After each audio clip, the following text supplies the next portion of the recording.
भगवान रमण महर्षि के बहुत सारे पुराने भक्तों में से एक भक्त जो सरकारी विभाग में बहुत बड़े पद पर कार्यरत थे, उन्होंने भगवान से प्रश्न पूछा, भगवान, ध्यान जागृत अवस्था में मन से होता है, मन स्वप्न में भी होता है, पर स्वप्न में ध्यान क्यों नहीं होता?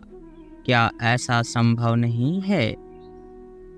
इस पर भगवान कहते हैं, यह प्रश्न स्वप्न में ही पूछो।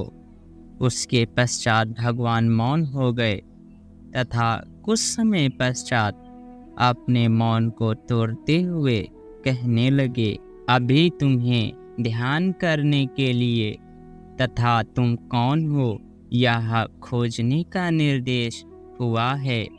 उसको करने के बजाय तुम पूछते हो कि स्वप्न अथवा सुषुप्ति में ध्यान क्यों नहीं होता।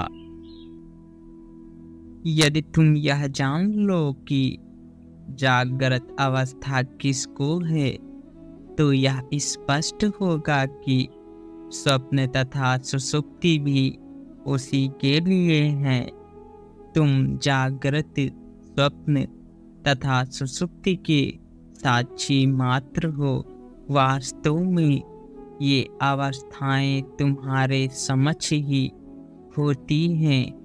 यह कुछ इस प्रकार घटित होता है जैसे किसी चलचित्र पर्दे पर चलचित्र तो आते जाते रहते हैं, किंतु पर्दा तो उन चित्रों से अप्रभावित रहता है।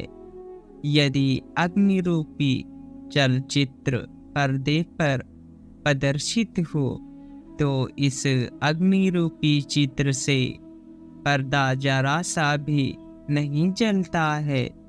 उसी प्रकार जागृत, स्वप्न और सुषुप्ति तीनों ही अवस्थाएं साक्षी रूपी आत्मा के सम्मुख आती और जाती रहती हैं।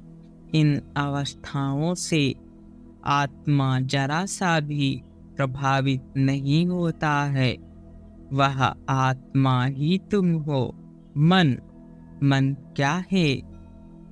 उस पर्दे के सम्मुख विचारों का समूह रूपी चलचित्र का प्रदर्शन ही मन है। तुम मन की भी साक्षी हो।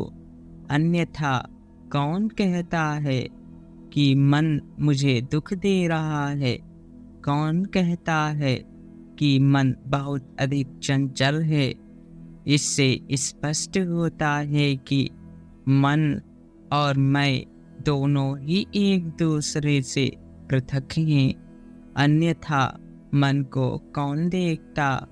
जो मन को देखता है वही जागृत, स्वप्न तथा सुषुप्ति तीनों अवस्थाओं को भी देखता है।